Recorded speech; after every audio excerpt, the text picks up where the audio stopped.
my name is Taylor Baum, and I'm a Pinterest manager and work-at-home mom, business owner, all the fun things.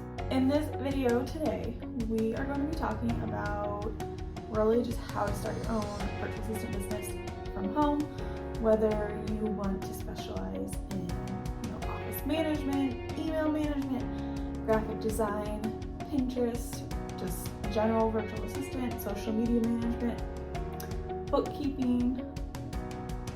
This is for you.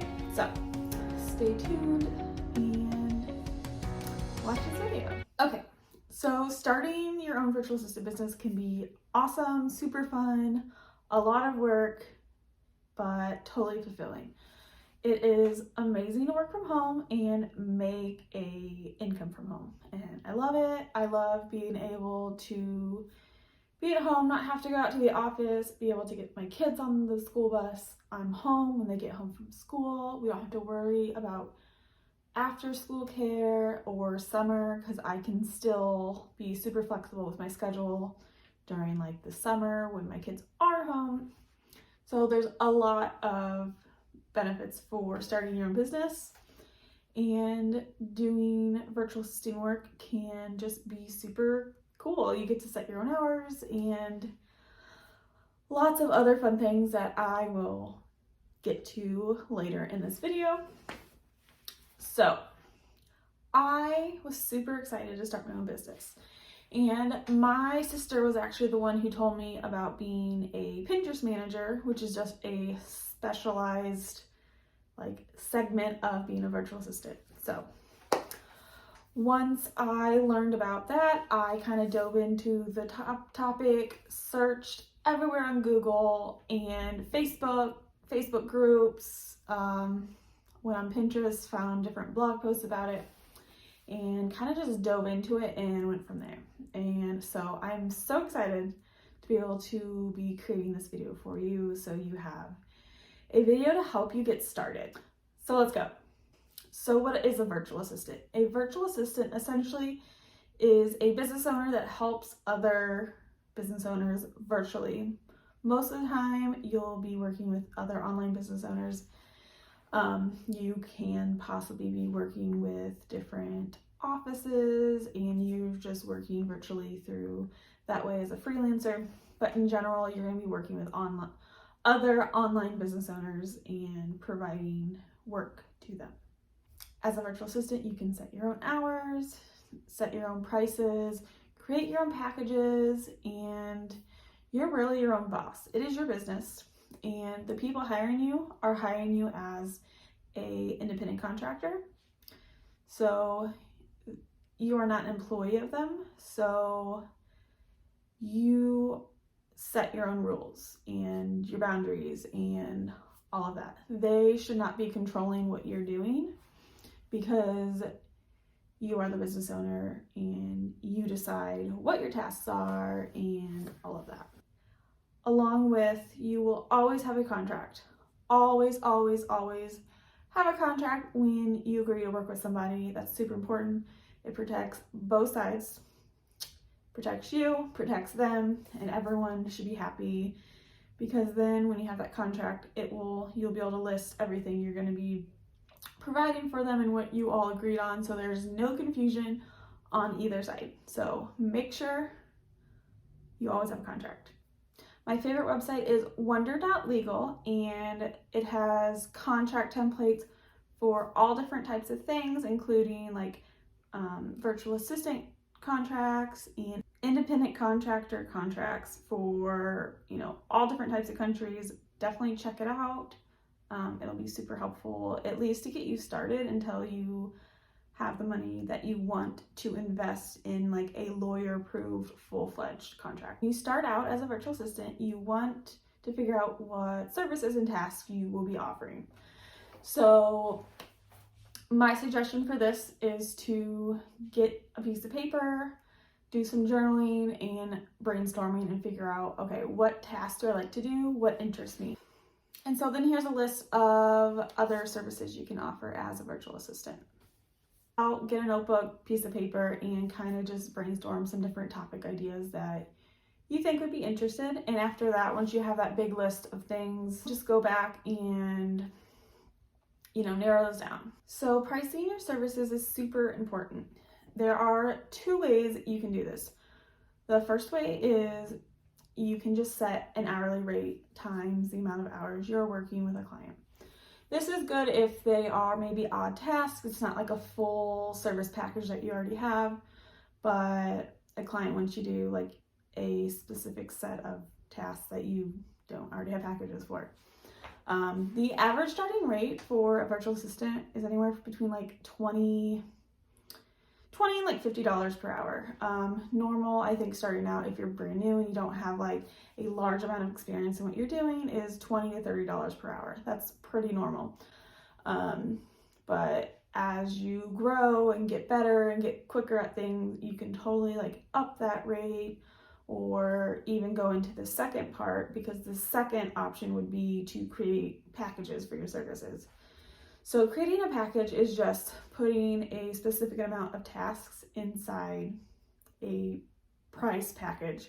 So for instance, I am a Pinterest manager and I have a Pinterest management package. And so depending on how many graphics I need to create per month, I have certain tiers of packages, and each tier of packages are, a set amount of money per month. So I can make, $500 per month as a Pinterest manager per client, or I could even make, $800 per month from one package per client. Like as a social media manager, I don't do social media management. I only work with Pinterest, but a lot of social media managers, they can charge anywhere between like $500 to like $1,000 per month. It can be more, but I think that's the typical average of a social media manager is $500 to $1,000 per month. So that's just an example of what a package is. Once you have a better grasp on what services you want to provide, what your pricing is going to be, it's time to start talking about your business. The thing that I did to start my business was I got on Facebook and I created a Facebook business page.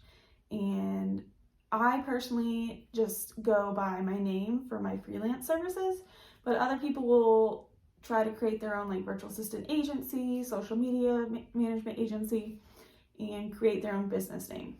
So that's something you want to figure out as well. Do you want to just go by your name as a freelancer, or do you want to create your own full-blown like business name?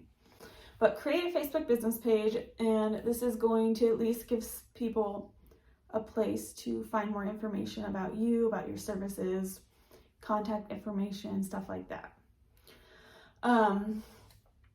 The other thing to do on Facebook, at least, is to figure out what types of clients you're wanting to serve and search Facebook groups for those types of people. So for instance, say you want to do social media management and you want to work with wedding photographers.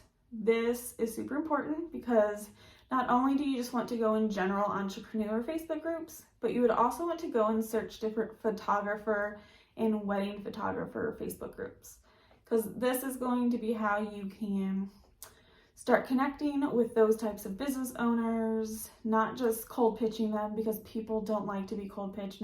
You want to go in these Facebook groups and just start talking with people, start asking questions, connecting with people, answering other people's questions. Maybe someone asks a question in these Facebook groups about marketing or social media, and you're like, oh, I know that. I can start answering questions, and people are going to be able to start seeing my name and start seeing that I know what I'm talking about. And that's super important, because a big thing with promoting and marketing yourself on social media for your business is visibility. Visibility is a really big thing right now. But if you're not cold pitching and you want to build these relationships with these people, with these other business owners, because not only are they either going to want to work with you in the future when they're ready to work with you, they are connected with other similar business owners that possibly might need suggestions for, a freelancer or a social media manager or whatever it is. And they're going to refer you to them because they know you know what you're talking about, and they're like, hey, I know this person. They've been super helpful. Like, you should talk to them if you need help with your social media management. A couple other ways to find potential clients is you can start a Instagram business account. Instagram has been super helpful. Just like Facebook, it's just another social media platform that you can help grow. If you are going to be a social media manager, it's kind of important to have an Instagram account and a Facebook account, because those are the two social media platforms that are most sought for as far as for businesses and clients. So obviously they expect you to have your own as well. Pinterest is growing, TikTok is growing, and people still use LinkedIn as well. So you don't have to use all of those platforms. I personally use Pinterest along with my website, Facebook, Instagram, and TikTok. But again, I didn't start those all at the same time right away. You want to make sure you're comfortable and have time to manage all of them. So make sure you don't overwhelm yourself at first, but like if you want to start on Facebook groups, and Instagram, those are good places to start.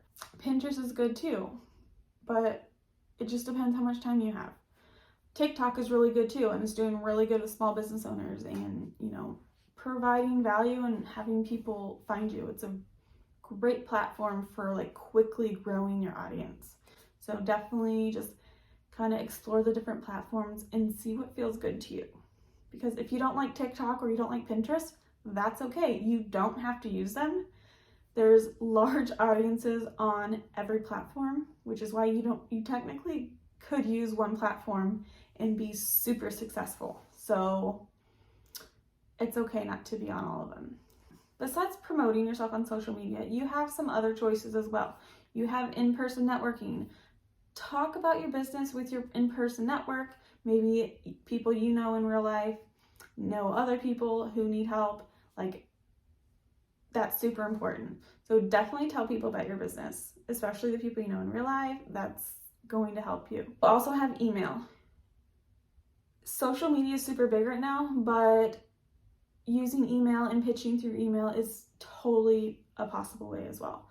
So as far as figuring out how you want to market yourself, you just need to figure out what strategy, which method works the best. You have social media, marketing yourself on social media, and which social media platforms you want. You have email marketing, you have in-person networking, networking events, stuff like that. There are so many different ways. So don't let one person tell you how to do it, because there are so many different ways to grow your business, and there's no like one specific way that's going to be better than others. I also have a Skillshare course on how to start a virtual assistant business. There's a little bit more details in that course, so definitely check that out. The link is in the description. It is an affiliate link, but if you use the affiliate link, the course should be free. So definitely, again, check that out if you want more information on starting your virtual assistant business, if this video interested you.